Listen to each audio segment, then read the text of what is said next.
The stones wept.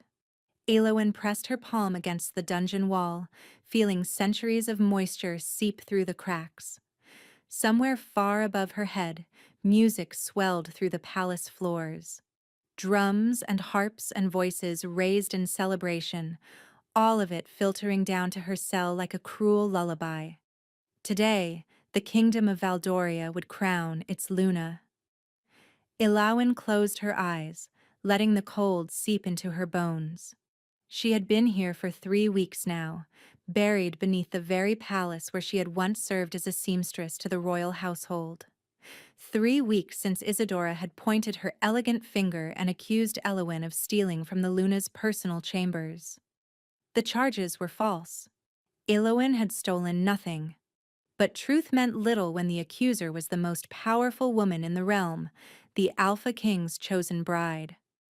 A ceremonial horn blasted through the stones, and Elwyn flinched. That sound marked the beginning of the bonding ritual. Within the hour, Isadora would stand before the sacred altar and receive the Alpha King's claiming bite. She would become Luna, the mother of the pack, second only to the king himself. And Elwyn would rot beneath their feet, forgotten. She sank onto the thin straw pallet that served as her bed, wrapping her arms around herself for warmth. The guards had taken her cloak when they had thrown her down here. They had taken everything, her dignity, her freedom, her hope, but not the thing she kept hidden deepest of all. Elawyn glanced down at her hands, pale and trembling in the darkness. Even now she could feel it stirring beneath her skin, that strange warmth that had lived inside her since childhood. Her mother had called it the shadow gift, the ability to walk between dreams, to slip into the sleeping minds of others like mist through a keyhole. She had never told anyone. Her mother had warned her what happened to women with such abilities. They were burned, drowned, torn apart by the very wolves who claimed to protect them. So Elwyn had hidden it, buried it so deep that sometimes she forgot it existed at all. Another horn sounded, longer this time. The claiming would happen soon. Elwyn imagined Isadora standing in the great hall, draped in white silk and moonflowers, her dark hair cascading down her back like a river of ink. She imagined the Alpha King beside her, the man Elwyn had only ever seen from a distance, King Kaelin of Valdoria. Even his name sent a shiver through her that had nothing to do with the cold. She had glimpsed him once, crossing the courtyard on his way to the war council. Tall and broad-shouldered, with hair the color of a winter storm and eyes like hammered silver. He had moved with the lethal grace of a predator, every inch the alpha his bloodline promised. He had not seen her. Why would he? She was nothing. A servant, a ghost, a woman who sewed hems and mended tears and disappeared into the shadows of her own small life. Now she would disappear entirely. Elawyn pressed her forehead to her knees, fighting the despair that threatened to swallow her whole. She would die down here. Whether by starvation or execution, the end would be the same. No one was coming for her. No one even knew she existed. Far above, the music stopped. Elawyn lifted her head, confused by the sudden silence. The coronation ceremony followed a strict order, drums and horns and chanting that built to the sacred moment of the bite. There should be no silence. Not now. Not when the ritual was reaching its peak. Then she heard it. Footsteps. Not the heavy boots of guards, but something else. Something that made the rats in her cell scatter into the corners with terrified squeaks. The door at the top of the dungeon stairs crashed open. Elawyn scrambled to her feet, pulse racing against her ribs. Torchlight flooded down the stone steps, and with it came voices sharp and urgent. "The king has gone mad," someone hissed. "He stopped the ceremony. He said he smelled something. Someone. He shifted right there in the great hall. Isadora is furious. She's demanding. The king demands nothing except answers. Find whoever carries that scent. Find them now. Elowen pressed herself against the far wall of her cell, barely breathing. Scent. The wolves tracked by scent, their senses far beyond anything human. But why would the king smell anyone during his own coronation? And why would he stop the ceremony for... The footsteps reached her corridor. A guard appeared before her cell, torch raised high. His face was pale, his eyes wide with something that looked almost like fear. "It's her," he breathed, staring at Elowen as if she had grown a second head. "Goddess above, it's the prisoner." "That's impossible." Another guard pushed forward, sniffing the air. His nostrils flared. Then his expression shifted to mirror his companion's shock. "It shouldn't be possible." Elowen's voice emerged as scarcely a breath. "What's happening? I don't understand." Neither guard answered. They simply stared at her with that same terrible wonder, as if she were a miracle and a catastrophe wrapped into one. Then a third voice cut through the darkness, deep and resonant and laced with an authority that made both guards drop instantly to their knees. "Open the cell." Elowen's blood turned to ice. She knew that voice. Every subject in Valdoria knew that voice. It commanded armies. It decided fates. It belonged to the most powerful alpha in 3 generations. King Kaelin stepped into the torchlight, and Elowen forgot how to breathe.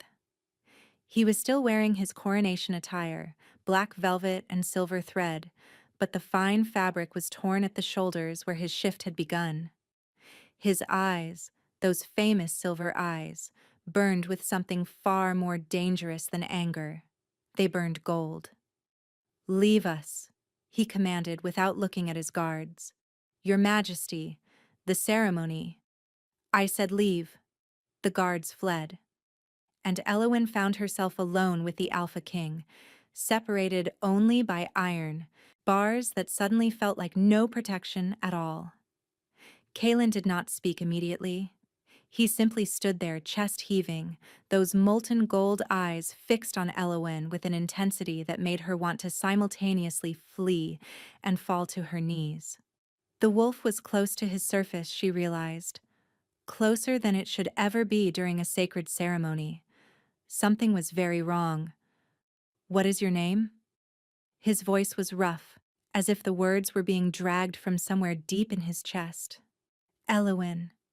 Her own voice sounded foreign to her ears. "Elowen Thorn." "Elowen." He repeated it slowly, tasting each syllable like honey on his tongue.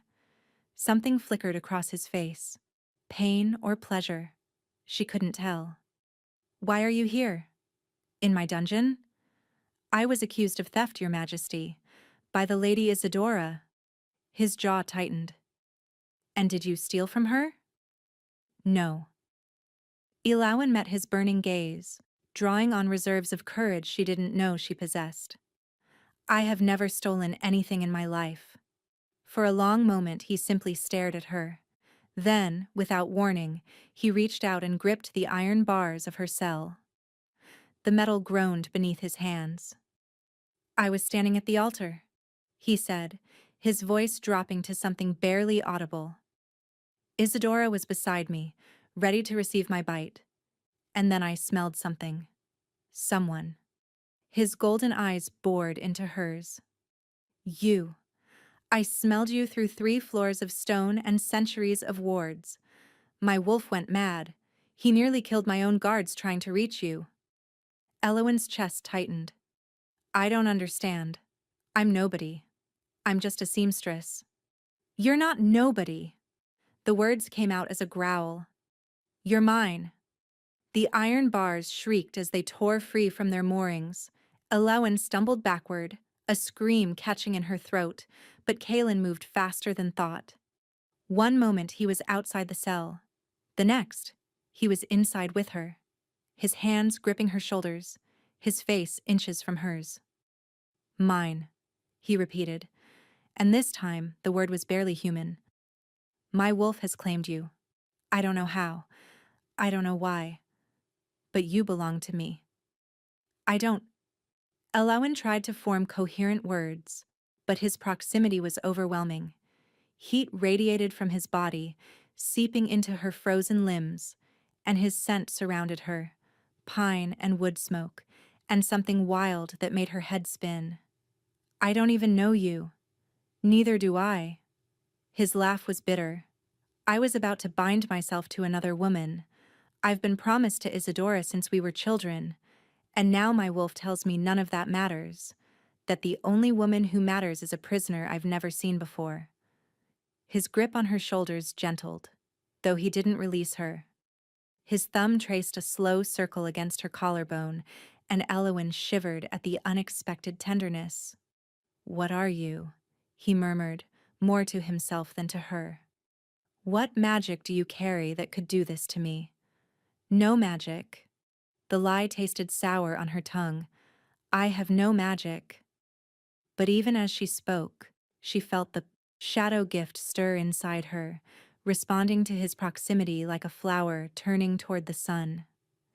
It had never done that before. It had always been cold and quiet, a secret kept in darkness. Now it pulsed with warmth, reaching toward the king as if it recognized him, as if it wanted him. Kaelin's nostrils flared. "You're lying," he said softly. "I can smell the power on you, hidden beneath your skin. What are you hiding, little seamstress?" Before Elowin could answer, his eyes changed again. The gold brightened, blazed, and became something almost painful to look upon. And then he made a sound that raised every hair on her body, a growl of pure, desperate need. "I can't." His voice fractured. "My wolf is too strong. He wants—" His head dropped to her throat. Elowin should have fought, should have screamed, should have done anything except stand frozen as his lips brushed against the sensitive skin where her neck met her shoulder. But the shadow gift inside her was singing now, filling her veins with a warmth that drowned out all rational thought. This was right. Something whispered in her mind. This was meant to be. His tongue traced a hot line up her throat, and she heard herself gasp. "Forgive me," he breathed against her skin.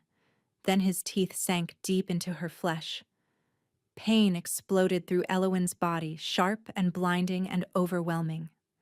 She cried out, her hands clutching his shoulders, but the pain was already transforming into something else.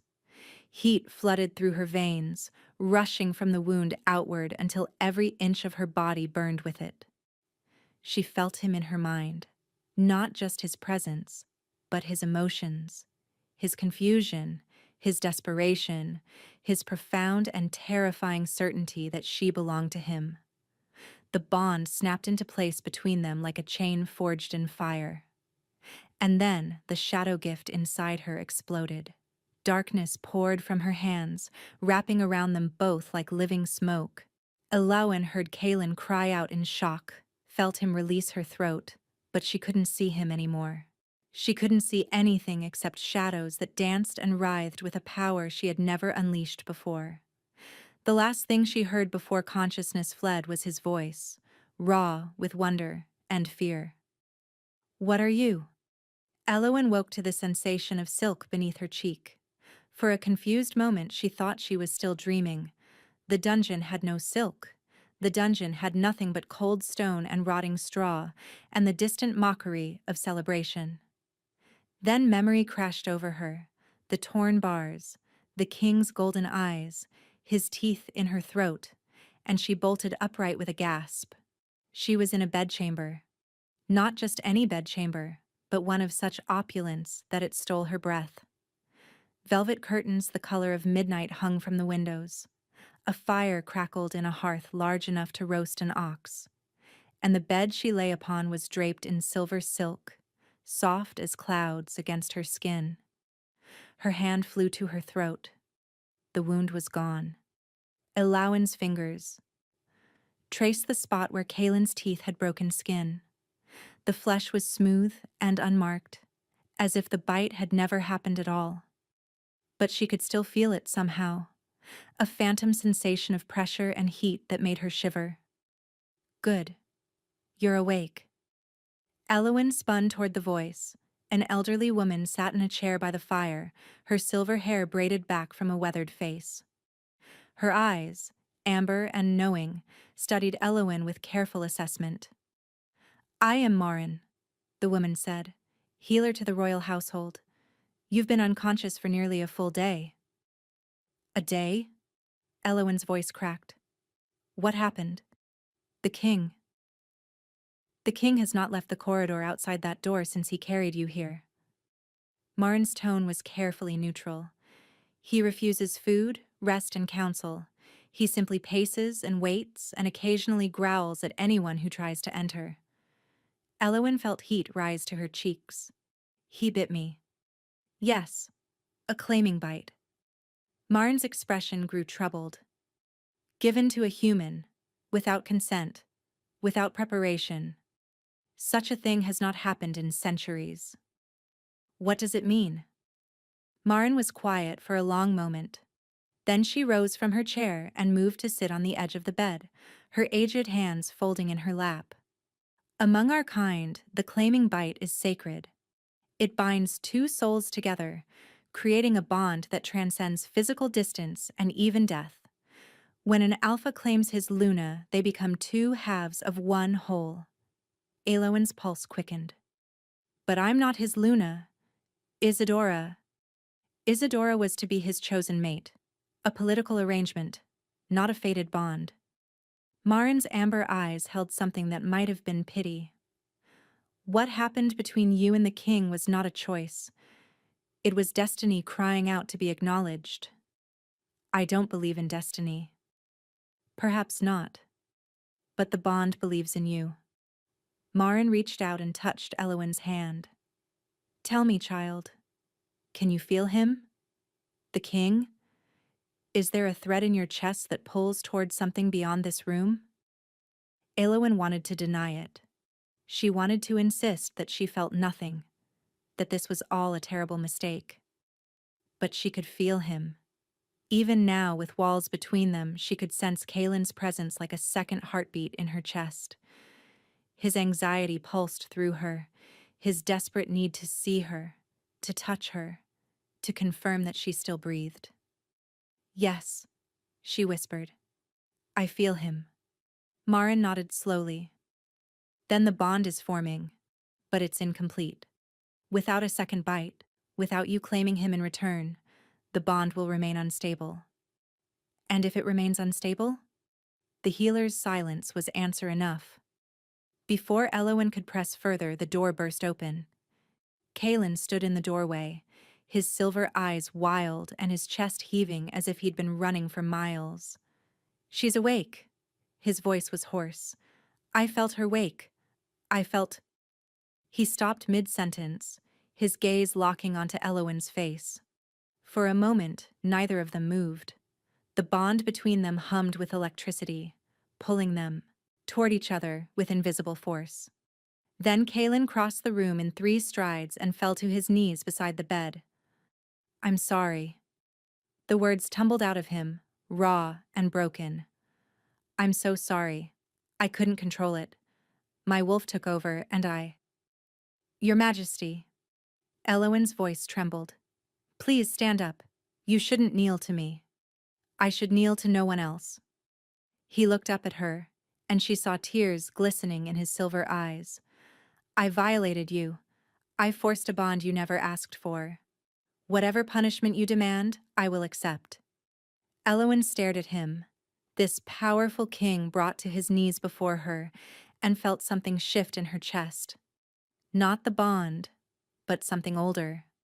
Something that had nothing to do with wolf magic, and everything to do with the genuine anguish on his face. You weren't in control, she said softly. You said so yourself. Your wolf. My wolf is part of me. His actions are my actions. Kaelin's jaw clenched. There is no excuse for what I did. Marin cleared her throat. Perhaps I should leave you two to... No. Kaelin rose abruptly, composing himself with visible effort. There are things Elowin needs to know, things we both need to understand.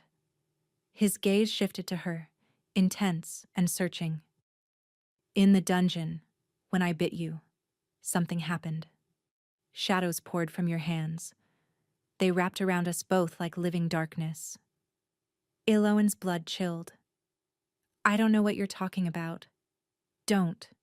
His voice was gentle but firm. Don't lie to me, Elowin.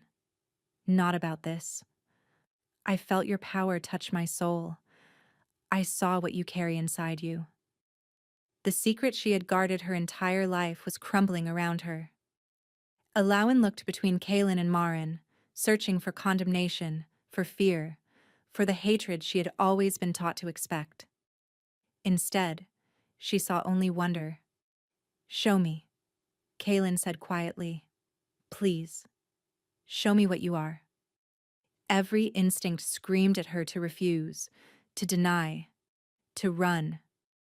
But the bond in her chest pulsed with encouragement, and Marin was nodding slowly, and Kaelin was looking at her like she was the most miraculous thing he had ever seen. Elowin closed her eyes. She reached deep inside herself, to the cold, dark place where the shadow gift had always lived. But it wasn't cold anymore. It was warm, alive, and eager to be acknowledged. When she opened her eyes, darkness danced between her fingers. Marin gasped. Kaelin simply stared, transfixed, as tendrils of shadow curled and twisted around Elowin's hands like affectionate serpents. My mother called it the shadow gift, Elowin whispered. The ability to walk in dreams, to touch minds while they sleep.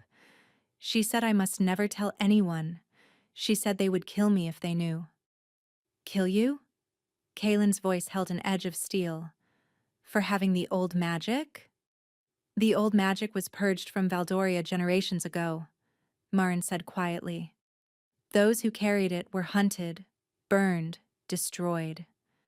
The wolves feared what they couldn't control. That ends now. Kaelin rose to his feet, and in that moment, Elowin saw the king in him, the alpha who commanded legions. No one will touch her. No one will harm her. She is under my protection. Your Majesty, Marin's voice dropped. Isadora has demanded an audience. She knows something disrupted the ceremony. When she learns the truth, the door slammed open again. A woman stood on the threshold, beautiful and terrible in her fury. Dark hair cascaded around a face that might have been carved from marble, and her eyes, green as poison, fixed on Elowin with pure hatred. So this is the creature who ruined my coronation. Isadora's voice dripped with venom. A prisoner, a thief, a witch. Isadora. Kaelin's tone carried warning. You will speak with respect. Respect? She laughed, high and brittle. You abandoned me at the altar for this?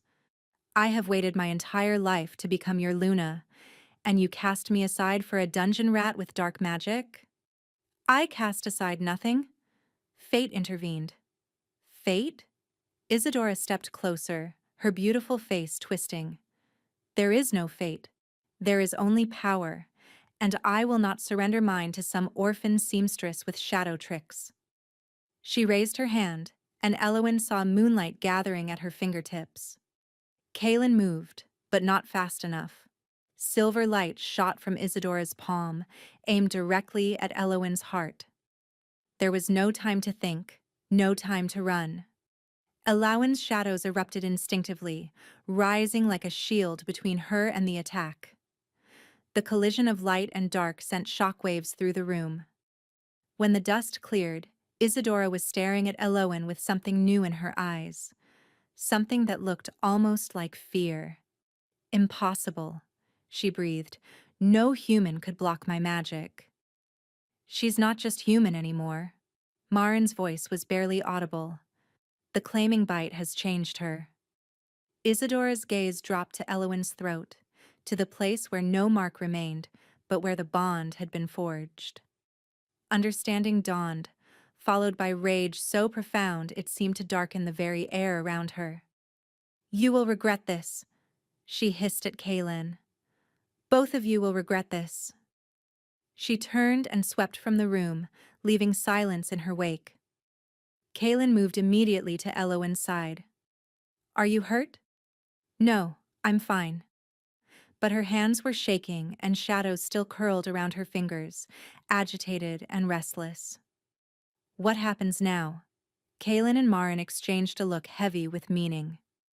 "Now," the king said quietly, "we get you somewhere safe.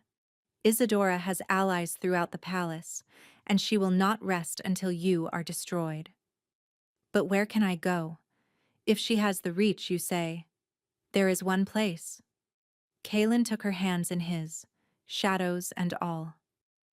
"The northern territories, beyond the Valdorian border. My mother's people live there, wolves who answer to no crown.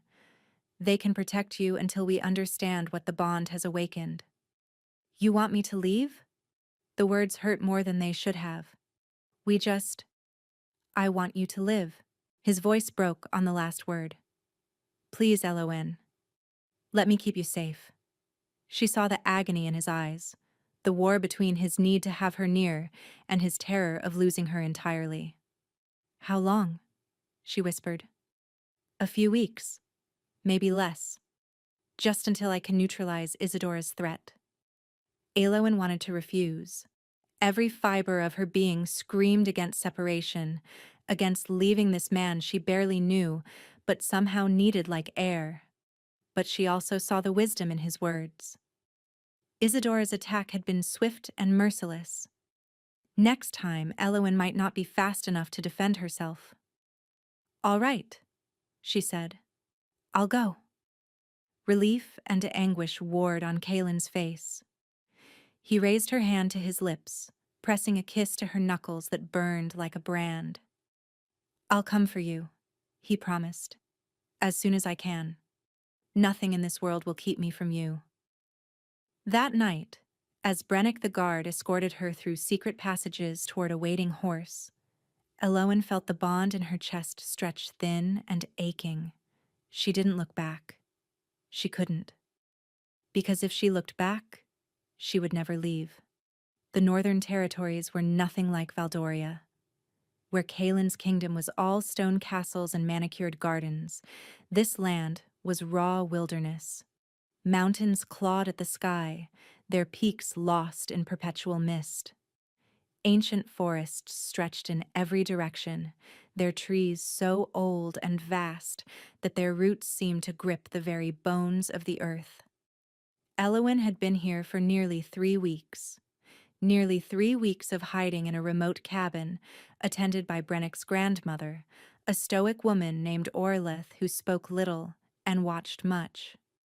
Nearly 3 weeks of jumping at every sound, of scanning the tree line for threats that never materialized. Nearly 3 weeks of agony. The bond had not faded with distance. If anything, it had grown stronger, a constant ache in her chest that made sleep nearly impossible. She could still feel Kaelin, a distant presence like a star on the horizon, but reaching for him was like trying to grasp smoke. And then, there were the dreams. They had started on the first night, so vivid that she woke gasping, convinced he was really there beside her. In the dreams, Kaelin came to her in this very cabin. He knelt by her bed and took her hand. He spoke to her in low, urgent tones, telling her things she couldn't quite hear, making promises she couldn't quite remember upon waking. Just dreams, she told herself each morning as she splashed cold water on her face. Nothing more. But the dreams felt different from normal dreams. They had a weight to them, a texture, as if the boundary between sleeping and waking had grown dangerously thin. On the 20th night, Eowyn woke to find that she was not alone. Moonlight streamed through the cabin window, illuminating a figure standing at the foot of her bed. Tall and broad-shouldered, with silver-gray hair that caught the pale light. Kaelin. You're not real, Elowin whispered, pulling the blankets to her chest. You're a dream. Am I? He moved closer, and she saw his face clearly now, the exhaustion carved into his features, the desperate hunger in his silver eyes. I've been trying to reach you for weeks. Every night I walk the dream paths, searching for your light. Dream paths? Your gift. The shadow walk. He sat on the edge of her bed, and she felt the mattress dip beneath his weight. Felt it. You've been calling to me, Elowin. Every time you sleep, your power reaches out. I finally learned to answer. Her pulse raced now. That's impossible, I can't. You can. You just don't know how to control it yet.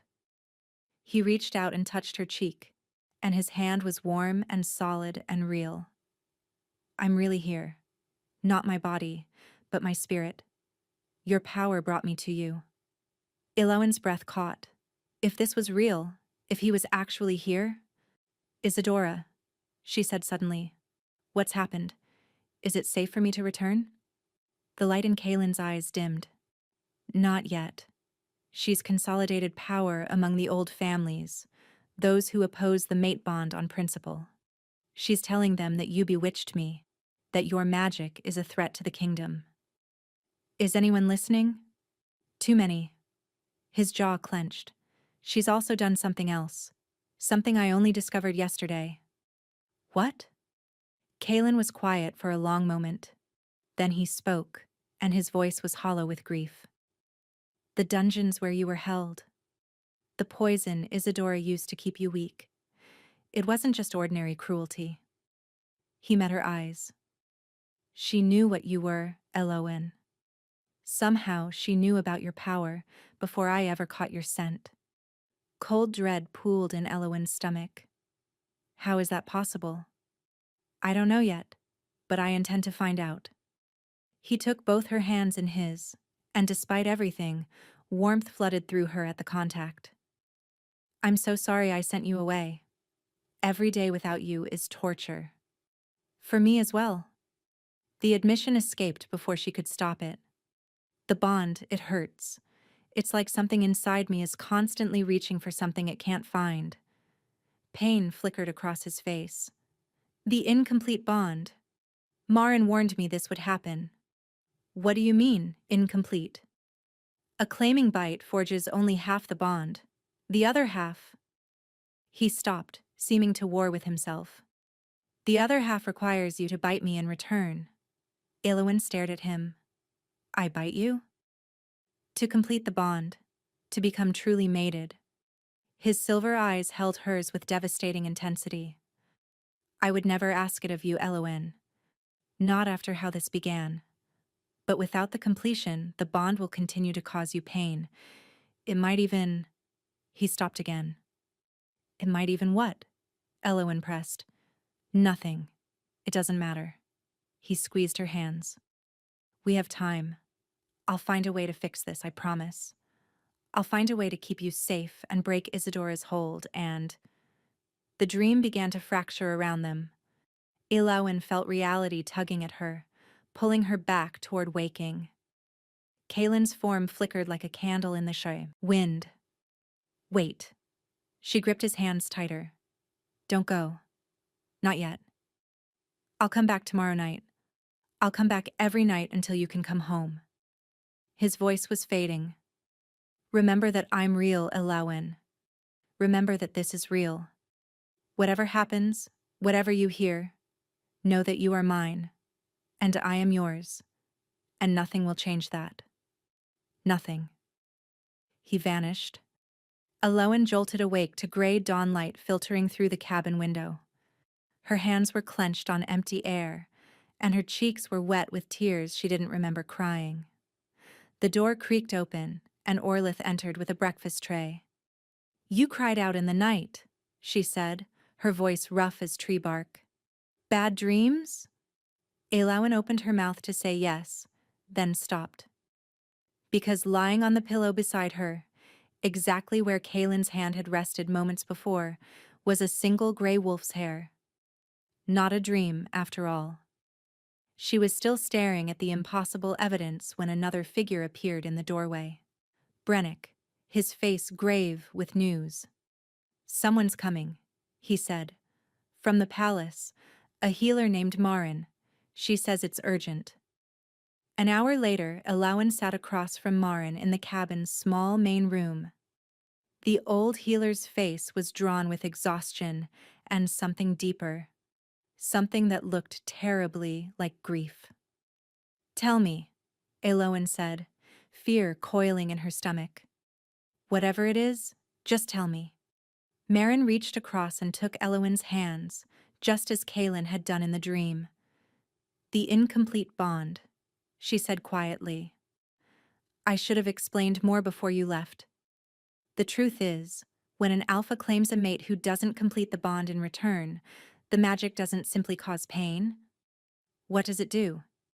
It consumes the unclaimed partner's life force." Marin's amber eyes glistened. "The bond is meant to be reciprocal, a circle of power flowing between two souls. When it flows only one direction..." She stopped. "When it flows only one direction," Elowen finished for her, "it drains the one who was claimed." "Yes." Marin's grip tightened. "You've been suffering more than pain, haven't you? Exhaustion that sleep doesn't cure. Weakness in your limbs. Moments where you forget where you are or what you were doing." Elowen thought of the spells of dizziness that had plagued her, the times she had woken disoriented, unsure if hours or days had passed. She had blamed the stress, the displacement, and the dreams. But it had been the bond all along.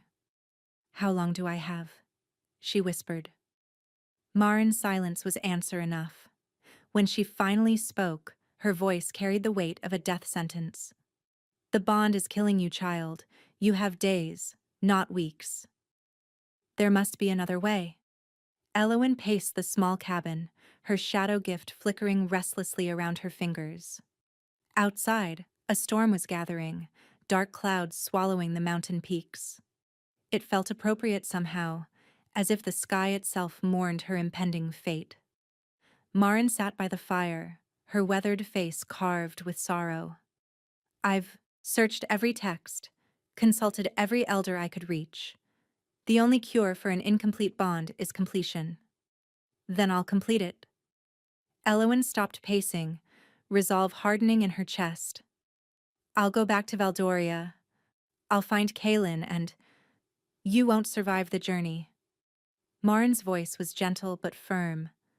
"The bond has already drained too much of your strength.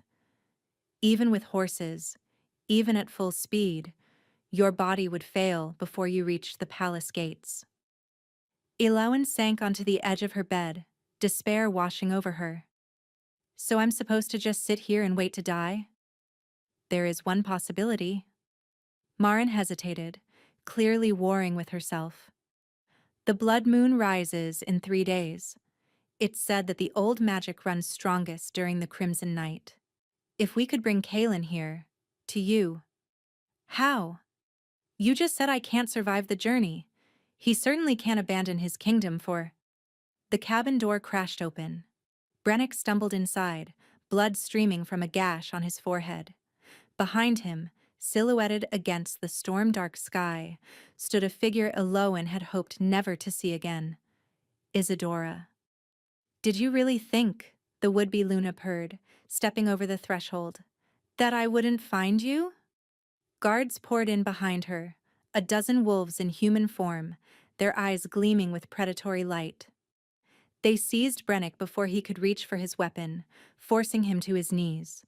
Elowen's shadows surged instinctively, but Isadora merely laughed. "Oh, please do try your little tricks." She raised her hand, and Elowen saw something glinting between her fingers, a vial filled with silver-black liquid. "Do you know what this is?" Cold recognition flooded through Elowen. She had seen that color before, in her dreams, in Marin's warnings about the ancient poisons used to purge the old magic from Valdoria. "Shadow's Bane," Marin breathed. "Where did you get that?" "My family kept the old formulas. Isadora's smile was razor sharp. We were the ones who led the purges, after all. Did you think we'd forgotten how to kill witches? She moved closer, and Elowen felt her shadows recoil from the vial's proximity. The poison seemed to pulse with malevolent energy, hungry for her power. I've been planning this for years, Isadora continued, circling Elowen like a predator. The moment I discovered what you were, I knew you'd be a threat. So I had you arrested. Had you weakened in the dungeons with small doses of this very poison, just enough to suppress your abilities without killing you outright. Why? Elowen's voice emerged as barely audible. I was nobody. I didn't even know Kaelin existed. But fate knew.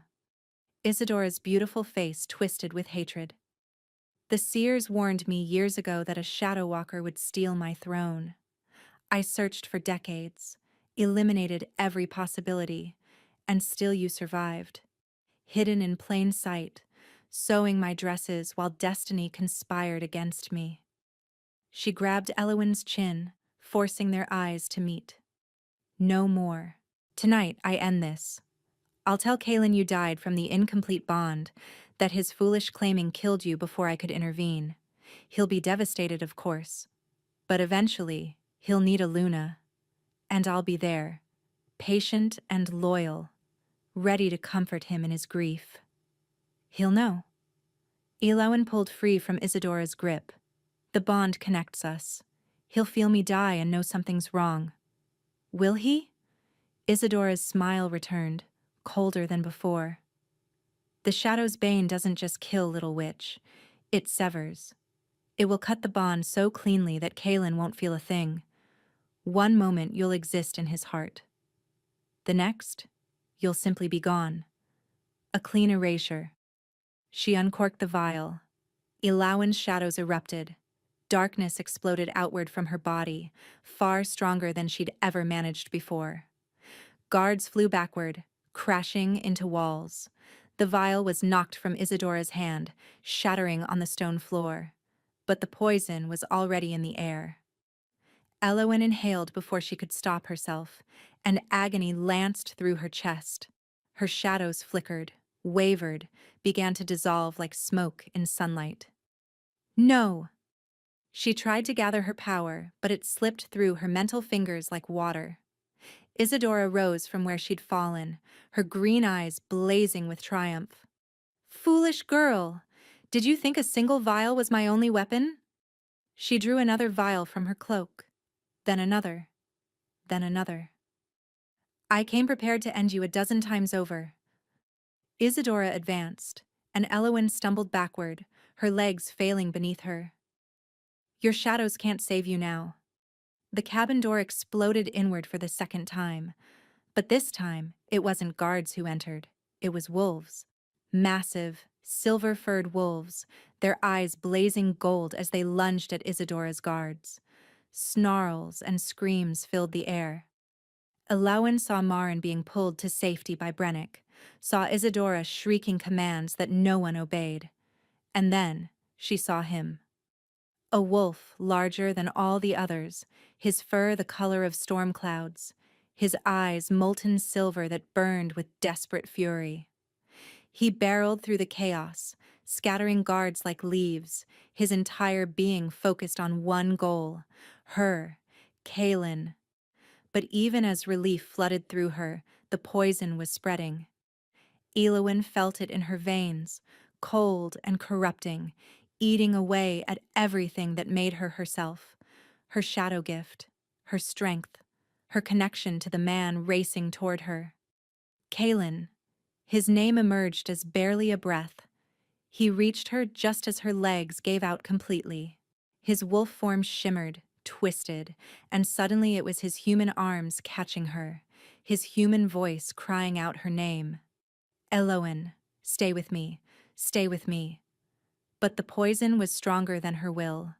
Elowen felt the bond between them flickering, weakening, the silver thread that connected their souls beginning to fray. She tried to hold on, tried to keep the connection alive through sheer determination, but the Shadow's Bane was designed for exactly this purpose. I'm Sorry, she whispered, looking up into Kalen's anguished face. I wanted more time. No. His voice cracked. No, you don't get to leave me. The blood moon rises tomorrow. We can complete the bond, cure the poison, save you. Too late. Elawan felt her consciousness beginning to fade. It's already too late. Deep within her, something was happening. The poison and the incomplete bond were reacting to each other, creating a cascade of destruction that she couldn't stop. But there was something else too, something unexpected. Her wolf. The claiming bite had begun changing her 3 weeks ago, but she had never felt it before now. Never sensed the animal spirit that Kalen's bite had awakened in her blood. Now, as she lay dying in his arms, her wolf rose up, not in acceptance of death, but in defiance of it. Pain erupted through Elowen's body. Her bones began to crack and shift, her muscles tearing and reforming. She heard herself scream, heard Kalen shouting for Marin, felt hands trying to hold her still as her spine arched off the ground. She's shifting. Marin's voice sharp with disbelief. The wolf is trying to burn out the poison. Is that possible? I don't know. I've never seen... The transformation stalled. Elowen hung suspended between forms, neither human nor wolf, her bones frozen mid-change. The agony was beyond anything she had ever imagined, 1,000 deaths compressed into a single endless moment. She couldn't complete the shift. The poison had weakened her too much, and her wolf didn't have the strength to finish what it had started. Elowen! Kalen's face swam above her, tears streaming down his cheeks. Fight it! Please, fight it! But Elowen couldn't fight anymore. The darkness took her, and this time, she didn't think she would wake up. 3 days had passed since Isidora's attack, and Kalen had known grief before. He had lost his father to war when he was 12, had watched his mother fade to shadow after the king's death, her bond-broken heart unable to survive without her mate.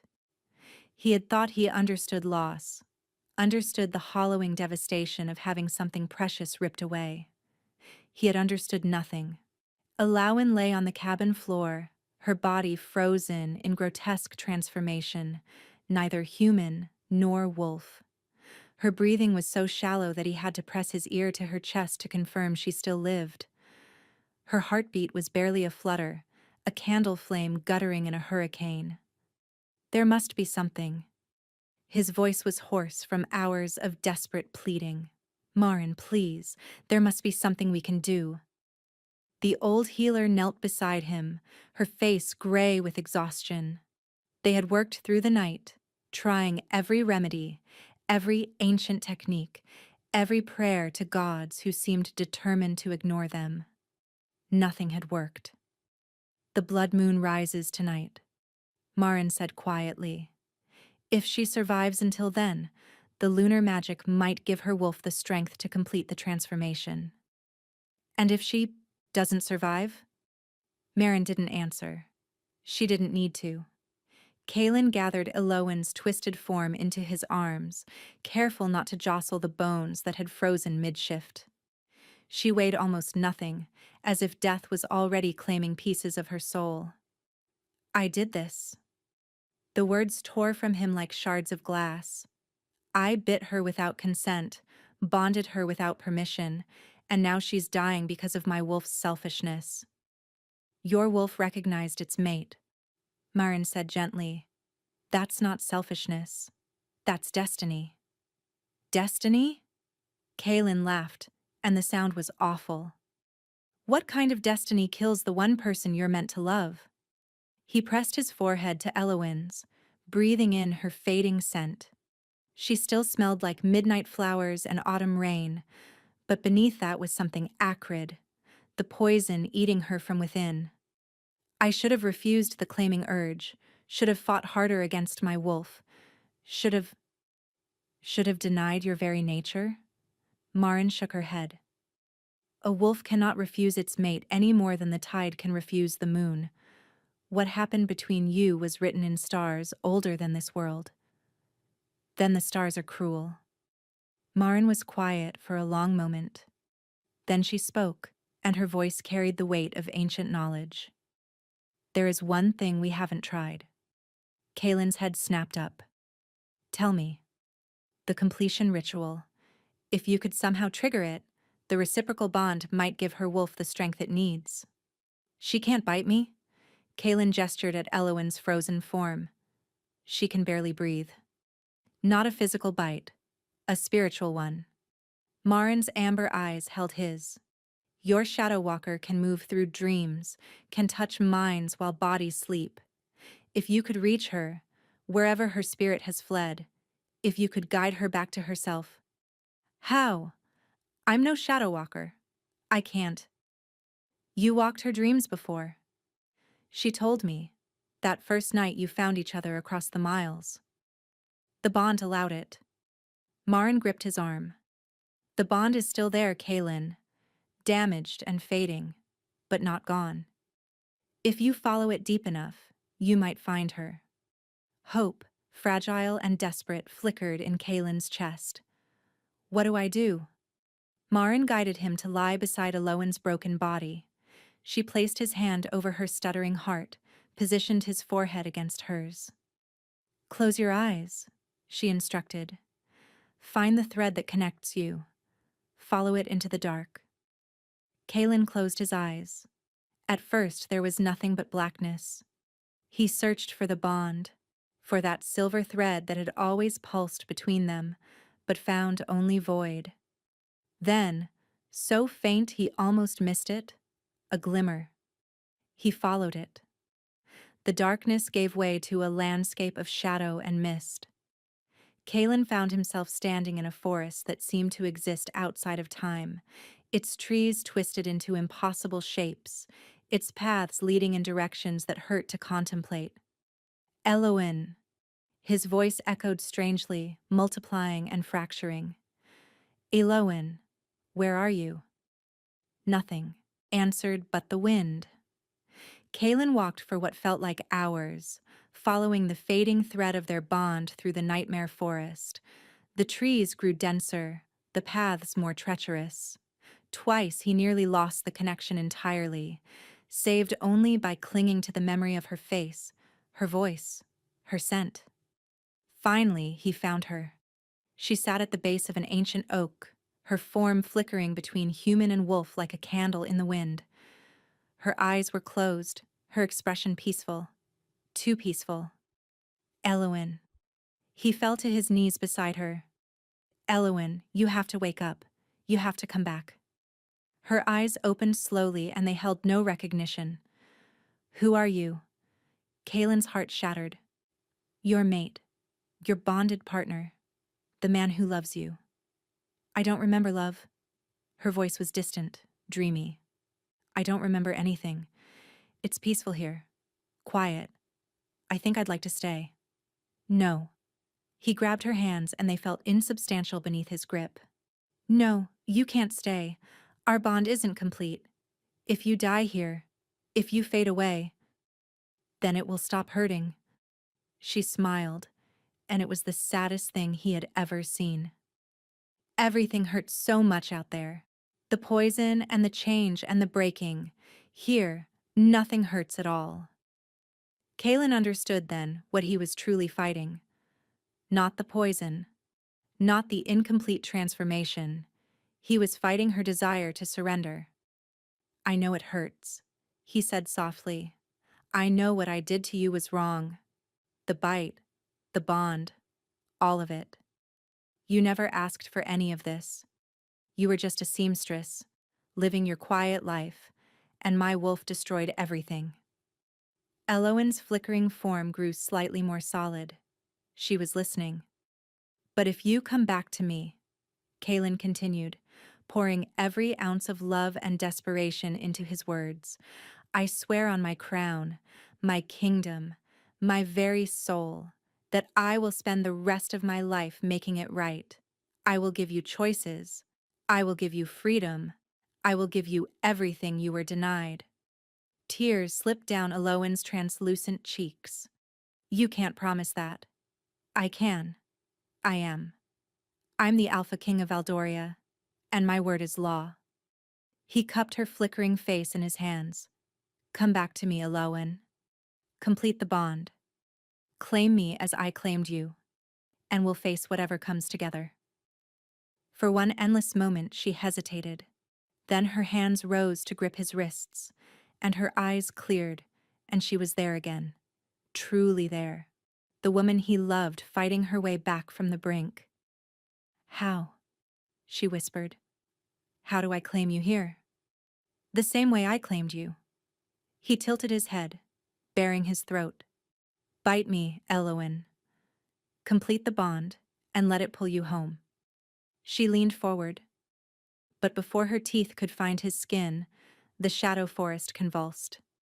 Dark tendrils erupted from the ground, wrapping around Eloan's spirit form, dragging her away from him.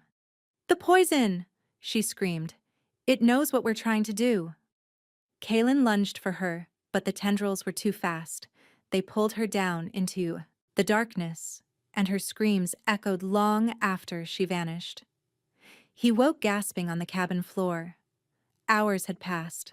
The blood moon now hung full and crimson outside the window, casting everything in shades of red. Beside him, Eloan's body had gone completely still. Marin pressed her ear to the Shadow Walker's chest, then sat back, her face crumpling. I'm sorry. Her voice broke. I'm so sorry. She's gone. Kaelin stared at Eloan's lifeless form, at the half-transformed body that no longer drew breath, at the face of the woman he had loved and lost in the space of a single moon cycle. Something inside him snapped. Your Majesty. Brennick's voice came from somewhere distant. Your Majesty, what do you want us to do? Kaelin rose slowly to his feet. When he spoke, his voice was ice. Take her body to the sacred grove, the place where my ancestors first received the wolf blessing. He moved toward the door. I'll follow shortly. Sire, what are you? I'm going to summon the Elder Council. Kaelin didn't turn around. I'm going to confess my crime of unconsented claiming, and then I'm going to accept the traditional punishment. Marin gasped. Kaelin, no. The traditional punishment for unconsented claiming is death. He stepped into the blood-red light of the rising moon. I know. The shadow realm was cold. Eloan drifted through it, formless and fading, aware that something had gone terribly wrong. The dark tendrils still held her, but their grip was weakening, as if whatever power had animated them was finally exhausting itself. She remembered Kaelin's face, his voice, his desperate plea for her to come back. And she remembered what she had been about to do when the darkness took her. Claim him. Complete the bond.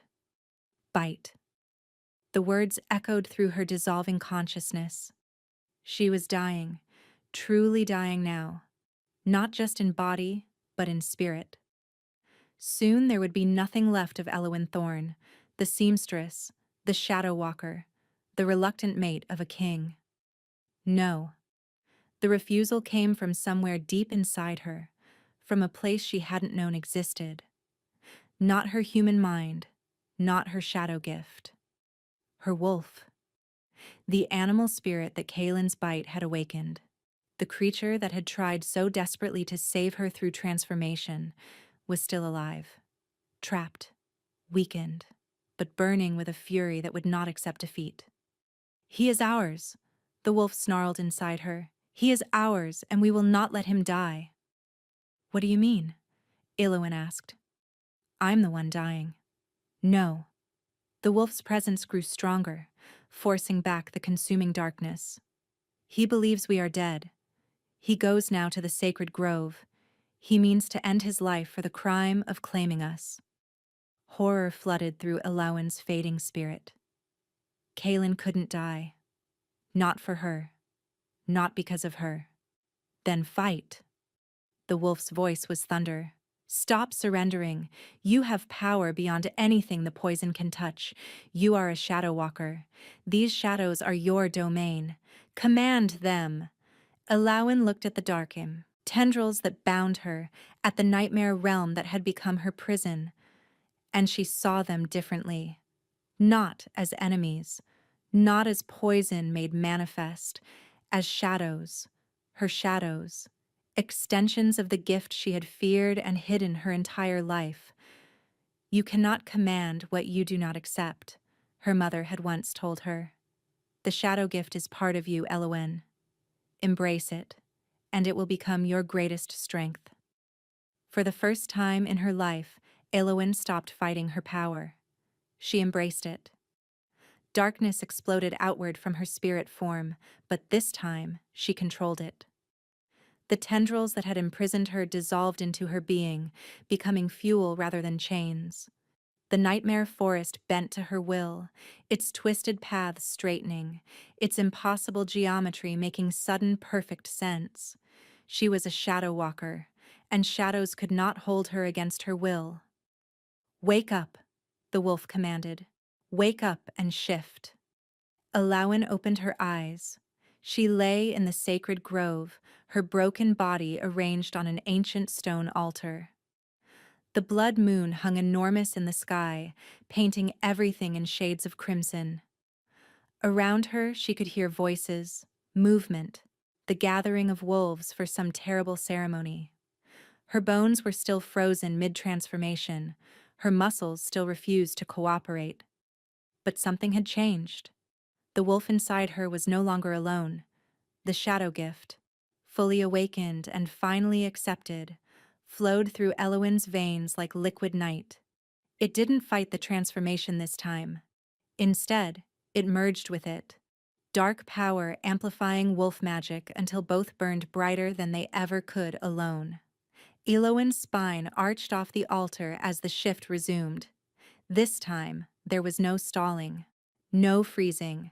Her bones cracked and reformed with supernatural speed. Fur erupted across her skin, silver white as moonlight on snow. Her senses expanded, sharpened, and became something beyond human comprehension. When the transformation completed, a wolf stood where a dying woman had lain, but not just any wolf.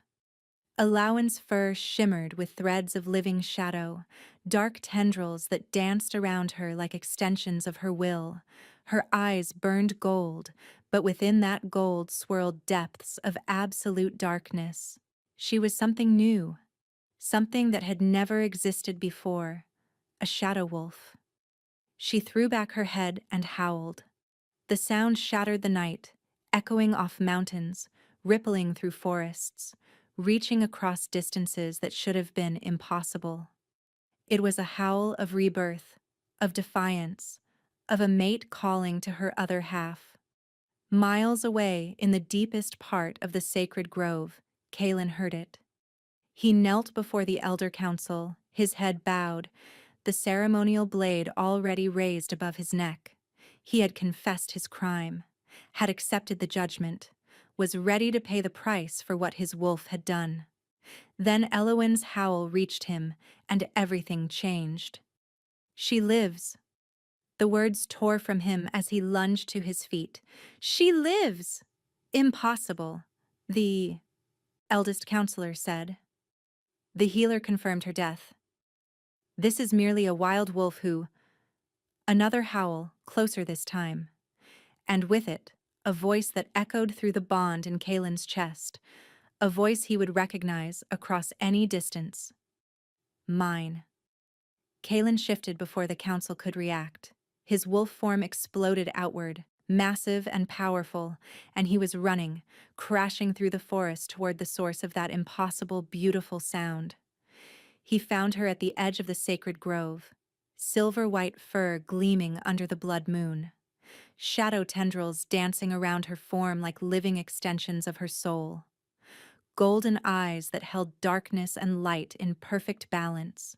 His mate, his Elowen, transformed into something magnificent. They circled each other slowly, wolves recognizing wolves, the bond between them pulsing stronger than it ever had. Kaylin's wolf wanted to howl, to leap, to celebrate the miracle of her survival. But something was still incomplete. Ilawen moved first. She lunged not to attack but to claim. Her teeth found the juncture of his neck and shoulder, sinking deep into fur and muscle and bone. Kaylin felt the bond explode between them, the incomplete thread suddenly becoming an unbreakable chain. Power flowed both directions now. He felt her, truly felt her, not just as a presence in his chest, but as an extension of his very soul. Her fears, her hopes, her fierce determination, her overwhelming love, all of it poured into him as his own emotions poured into her. Two halves becoming one whole. When she released him, they stood nose to nose, breathing the same air, their hearts beating in perfect synchronization. Then Eowyn shifted. The transformation flowed like water, smooth and painless, until she stood before him in human form. But changed. Shadow tendrils still danced across her skin, and her eyes retained that swirling golden darkness that marked her as something beyond ordinary wolf or human. Kaylin shifted too, catching her as her legs wobbled beneath her. "You died," he breathed, pulling her against his chest. "You stopped breathing. Your heart stopped beating. I felt the bond go dark." "I was lost," she admitted, her voice hoarse, "in the shadow realm, drowning in poison and despair. But my wolf refused to let me go, and my shadows, my gift, I finally accepted what I am." "And what is that?" Eowyn smiled, and it was the most beautiful thing Kaylin had ever seen. "Yours," she said simply, "completely and irrevocably yours." He kissed her then, beneath the blood moon, surrounded by wolves who had gathered to witness their king's execution and had instead witnessed something far more miraculous. The completion of a fated bond, the birth of a new Luna, the union of shadow and wolf. Around them, the pack began to howl, one voice after another joining the chorus until the entire grove rang with celebration. Even the Elder Council, stunned by what they had witnessed, added their voices to the song. In the distance, held captive by the wolves who had accompanied Kaylin, Isadora watched with hollow eyes. Her schemes had crumbled, her poison had failed. The Shadow Walker she had tried so desperately to destroy had risen more powerful than ever before. Tomorrow, she would face judgment for her crimes. Tonight, she could only watch as everything she had coveted slipped forever beyond her reach. Kaylin pulled back from the kiss just far enough to rest his forehead against Eowyn's. "What happens now?" she whispered. "Now?" He laughed, and it was a sound of pure joy. "Now we go home. We build a kingdom where no one with the old magic ever has to hide again." "That's quite a list." "We have time." He cupped her face in his hands, thumbs tracing the shadow tendrils that danced across her cheekbones. "We have forever." Ilawen leaned into his touch, feeling the bond pulse between them, strong and complete and eternal. She had been locked beneath the palace, forgotten and condemned. She had been poisoned, transformed, killed, and reborn. She had walked through shadows and emerged carrying their power as her own. And now, standing in the sacred grove with the blood moon overhead and her mate's arms around her, Eowyn finally understood what she had gained from all that suffering. Not just a crown or a kingdom or even the love of an alpha king. She had gained herself, her whole, true, powerful self, and she would never hide again.